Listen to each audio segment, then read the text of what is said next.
The halogens, why they have name? Because when they react with the metal, usually they forms a salt. If number of shell which is increases means automatically this atomic radius will be increased. Electronegativity, it is nothing but a tendency of an element to attract the shared pair of electron towards the covalently bonded molecule.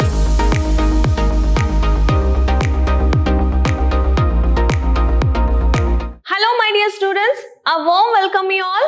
Myself is Purnima, lecturer in Department of Chemistry at Vidhyaashram Pre-University College, Temple of Excellence, Mysuru. My dear students, in our last session, we discussed about the chemical reaction. Under that, we have understood that what is a chemical reaction and how to write the chemical reaction in terms of equation and how to balance that chemical reactions also we have understood. And also we have understood about the types of the chemical reaction. Today, let us move on to the another interesting topic which you have already learned in your 10th standard.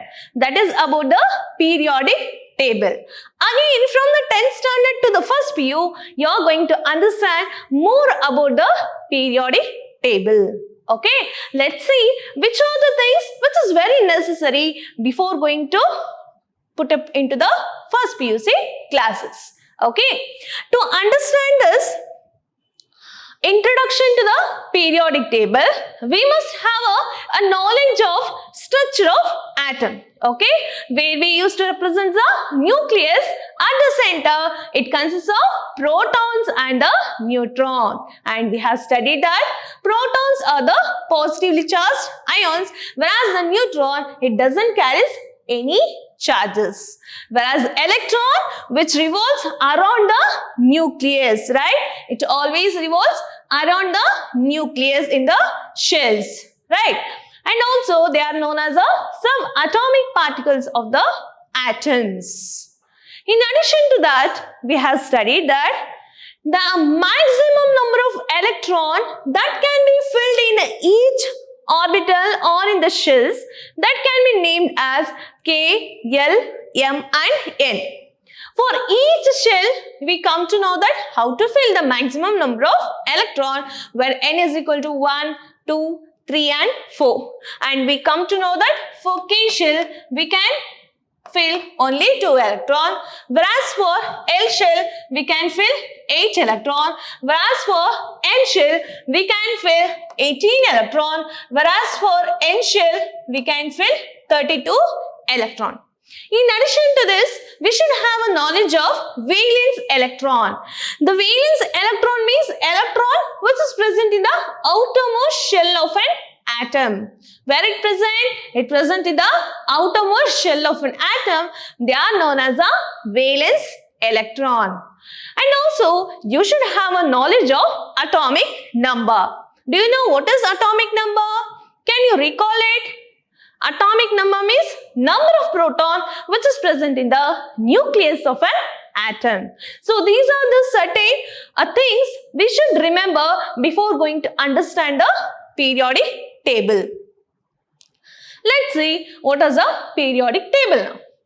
We all studied that periodic table, which is nothing but a tabular display of the elements. Here you can see that they have listed out they have displayed the few elements, like 118 element here which is displayed. These elements almost they shows a similar property. That is why they have arranged in a vertical rows and also in the column. And in our 10th standard, we have studied that this idea about the periodic table was given by the Daubernier, later by Newland and also by Mendeleev. And the last one known as Henry Moseley, he is a scientist. He find out a modern periodic table where it consists of 118 element. Under that, we know that 94 are naturally occurring and 24 are artificially prepared. 94 are naturally occurring in the earth crust, whereas 24 elements, they are found in laboratory. They were discovered in the laboratory. So this is a small introduction to the periodic table. Remember, the periodic table means it is a tabular display of the elements, and each element this shows a similar property. That is why they have placed in a vertical rows and in a vertical column. And it was first discovered by Henry Moseley, and according to him, he placed the 118 element in his periodic table, and he says that 94 are naturally occurring and 24 are artificially prepared elements at the laboratory.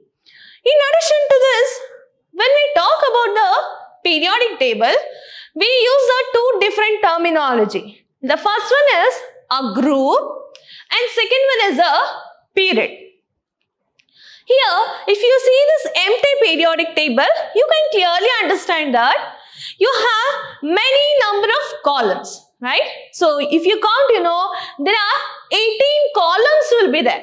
Here, the columns are considered as a groups. Columns are considered as a group. So, how many columns are there?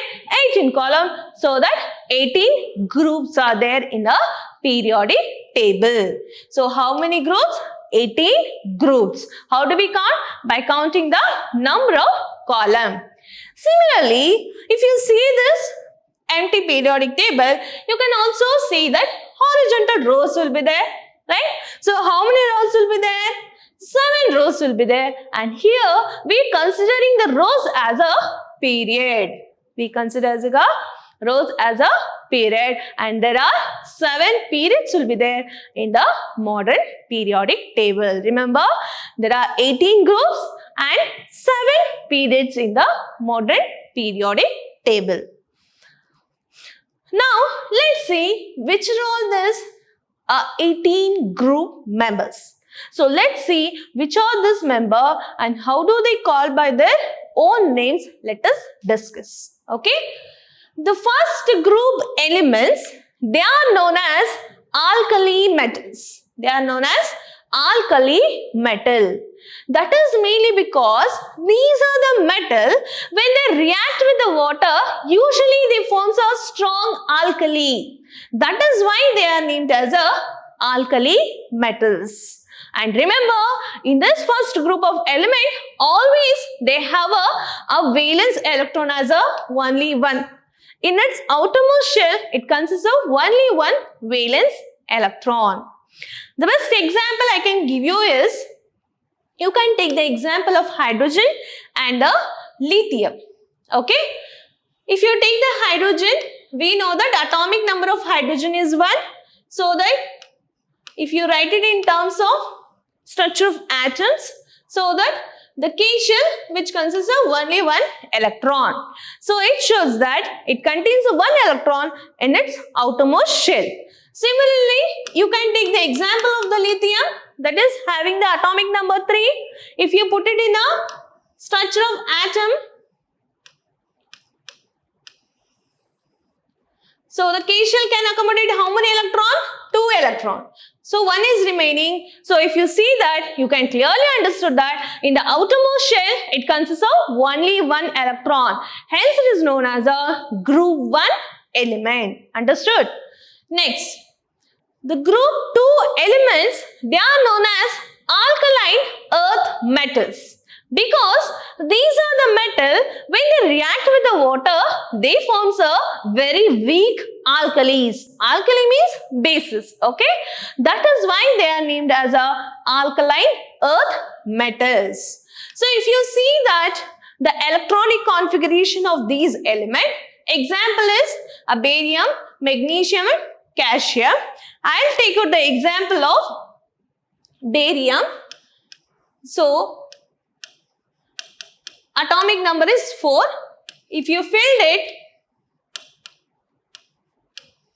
you will come to know that K shell can accommodate only 2, whereas L shell can accommodate 8 electrons. So, we can fill 2 for that. So, the outermost shell contains how many electrons here? 2. Hence, it is known as group 2 elements. So, it is very easy to remember the groups in a periodic table.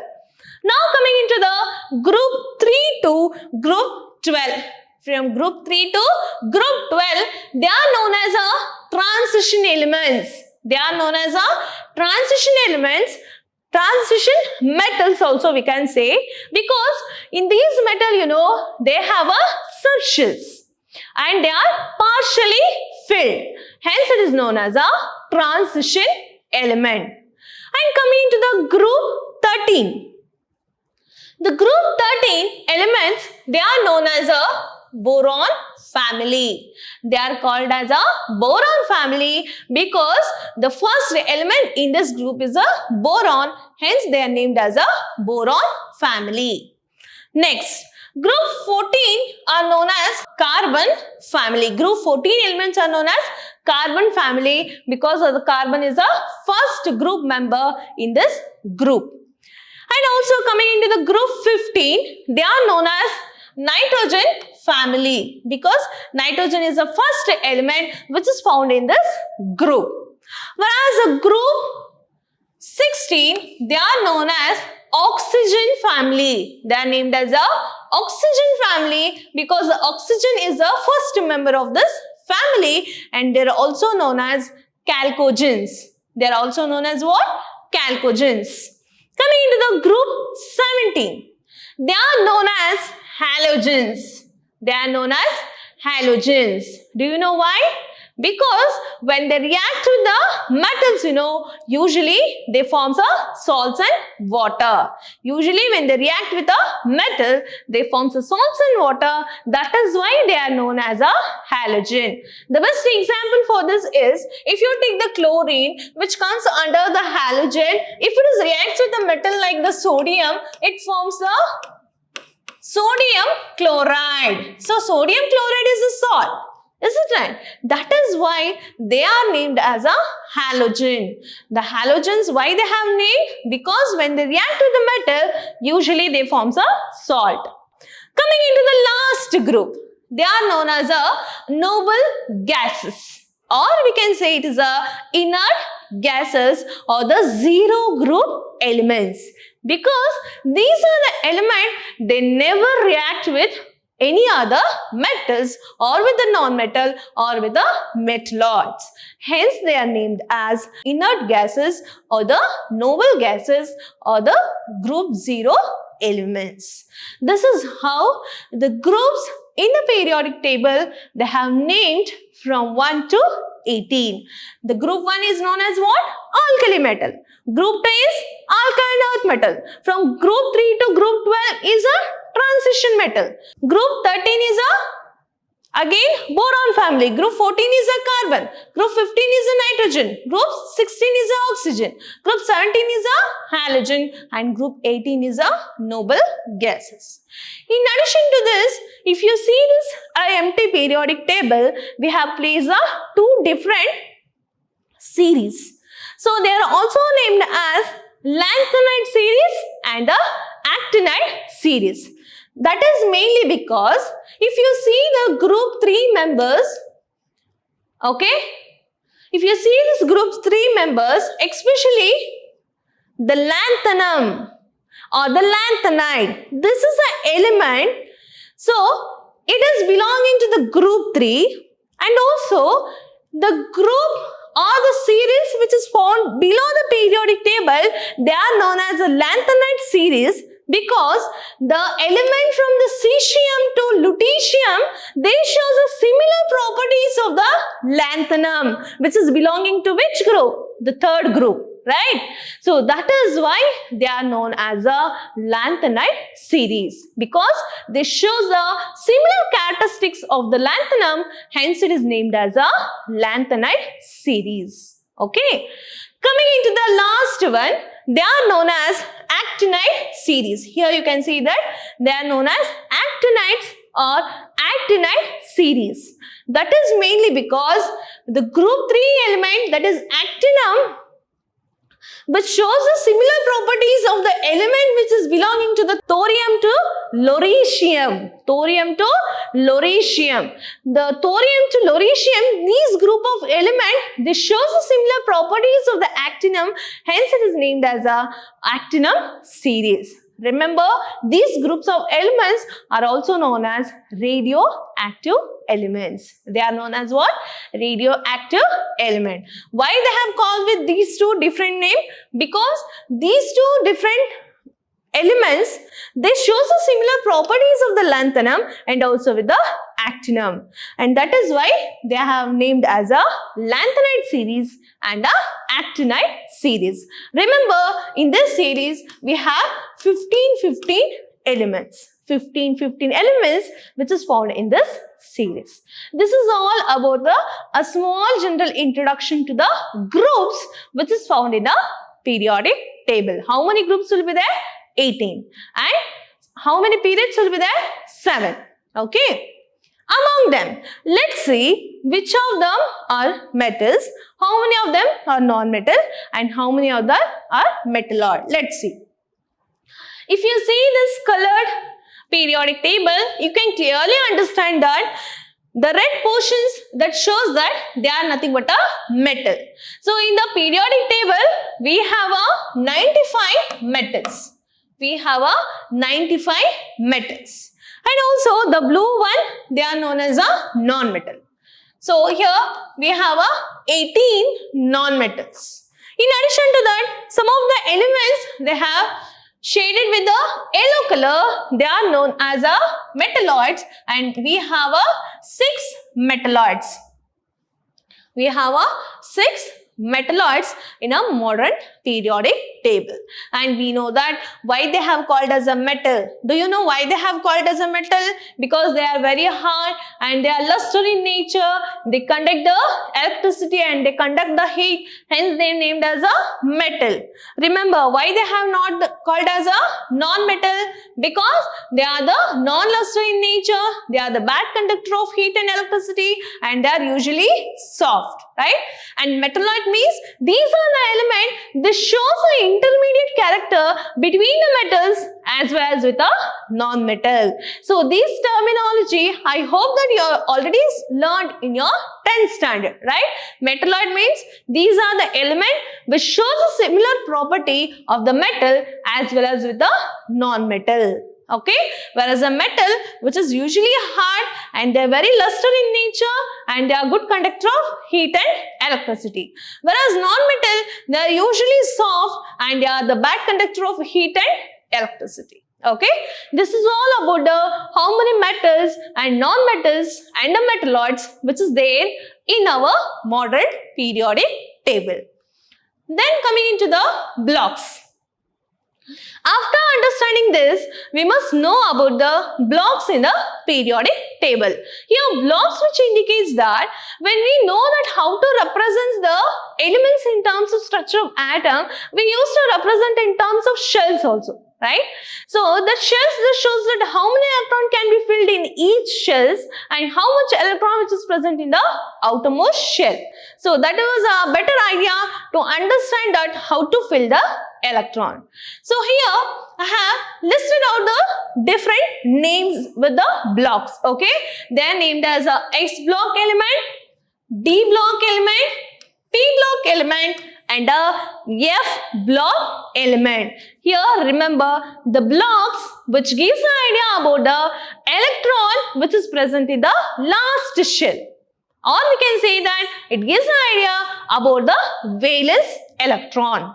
Okay, so the first group 1 along with the group 2 elements, they are known as S block elements. They are known as S block elements. That is mainly because in these two groups, electron will be usually enters to the first shell and to the second shell. Usually electrons will enters to the first shell to the second shell. Hence it is named as a S block element. Coming into the P block element. In these elements, the electrons will be usually enters to the third shell. Usually enters to the third subshells. Or we can say that it will enters to the third shell. Hence they are named as a P block element. Okay.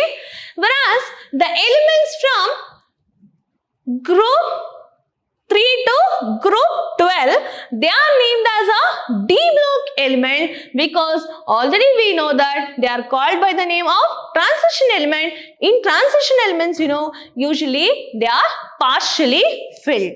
The partially filled elements, hence they are known as a transition element, and here we are considering as a D block element. Remember, from the group 13 to group 18, we considering as a P block element. Coming into the last two series, okay, they are known as a F block element because they are the radioactive elements. Here we used to fill the electron by the formula N-2. Hence this F block are also known as inner transition element. They are also known as inner transition element where electron can be filled with this formula. Understood? But for the D block also, we used to fill the electron with the N-1 rule. This is how the blocks also another term that used to find out the elements which is belonging to the S block, P block, D block and a F block. Remember the group 1 and 2, they are known as S block. From group 13 to group 18, that is P. Group 3 to 12, that is D. And also the last two series, that is actinide series and the lanthanum series, they are known as a F block elements. Why do they call it with the F block? Because the electron will be usually filled with the N-2 roots, and also they are inner transition element. Okay, this is all about a small introduction to the blocks which is there in the periodic table. Next, we'll see the trends in the periodic table. So, in your 10th standard, I hope that you have studied about the trends in a periodic table. The first trend is nothing but a valency. What is the valency? Valency is nothing but a electron which is present in the outermost shell of an atom. So, that is very easy to describe the valency.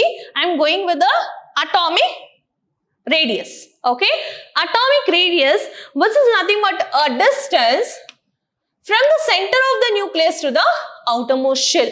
If number of shell which is increases means automatically this atomic radius will be increases. Understood? So this is known as atomic radius. Atomic radius means a distance from the center of nucleus to the outermost shell. How many shells it is there? It depends upon the atomic number. Okay, let's see what will happen if I go through from the left to right and also from the top to bottom. If I go from left to right, this atomic radius will be decreases. It will be decreases. Why it is decreases means if you go from beryllium to boron or from magnesium to aluminium, the charge at the center, that is the nuclear charge, will be increases. That causes a decreases of the atomic radius. But if I move from top to bottom, the atomic radius will be increases. Atomic radius will be increases from the top to bottom. Do you know why it is increases?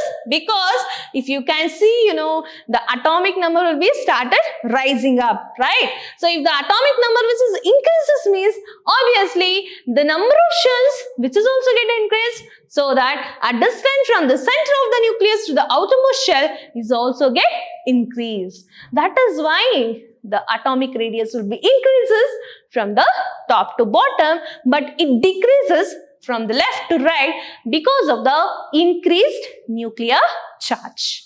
Understood? Let's move on to the second trend, that is a metallic character. Metallic character means it is nothing but a tendency of an element to donate the electron or to lose the electron. That is known as a metallic character. What is a metallic character? It is a tendency of an element to lose the electron. That is known as metallic character. So when we see in the left to right, it will be started decreasing. It will be started decreasing because of the increased nuclear charge. When the nuclear charge increases, automatically the tendency to give the electron will be decreases. But when we go from top to bottom, that is from here to here, if you go, this metallic characters will be increases. Why it is increases means because of the atomic number which has started increasing. If the number of electron increases means the tendency to lose the electron which is also get increase. That is why the metallic character in the top to bottom, it will be increases but it will be decreases from the left to right because of the increased nuclear charge. Coming into the another one, that is a non-metallic character. If I talk about the non-metallic character, which is the reverse of the metallic character, which means to say that the non-metallic characters are nothing but a characters of an element which is nothing but a tendency to gain the electron. Tendency to gain the electron, that is known as a non-metallic character. But in the metallic character, we observe that it is nothing but a tendency to lose the electron. But in the non-metallic character, we have understood that it is nothing but a tendency to gain the electron. That is known as non-metallic character. Let's see what will happen in the left to right and also from the top to bottom.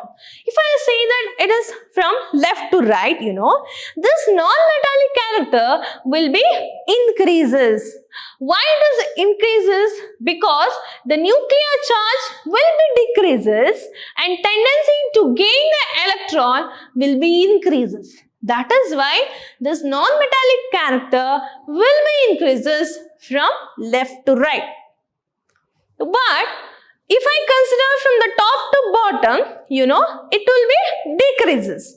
Why it is decreases? Because we know that if we follow from top to bottom, the atomic number will be increases. If the atomic number increases means number of electron which is present in the outermost shell will be increases, so that it does not have a more capacity to attract the electron, to gain the electron. That is why the non-metallic character from top to bottom, it will be decreases but it will increases from left to right. So this is how the trends of metallic and the non-metallic character, it will go in the modern periodic table. Coming into the last one, that is electronegativity. Do you know what is electronegativity? It is nothing but a tendency of an element to attract the shared pair of electron towards a covalently bonded molecule. What is electronegativity?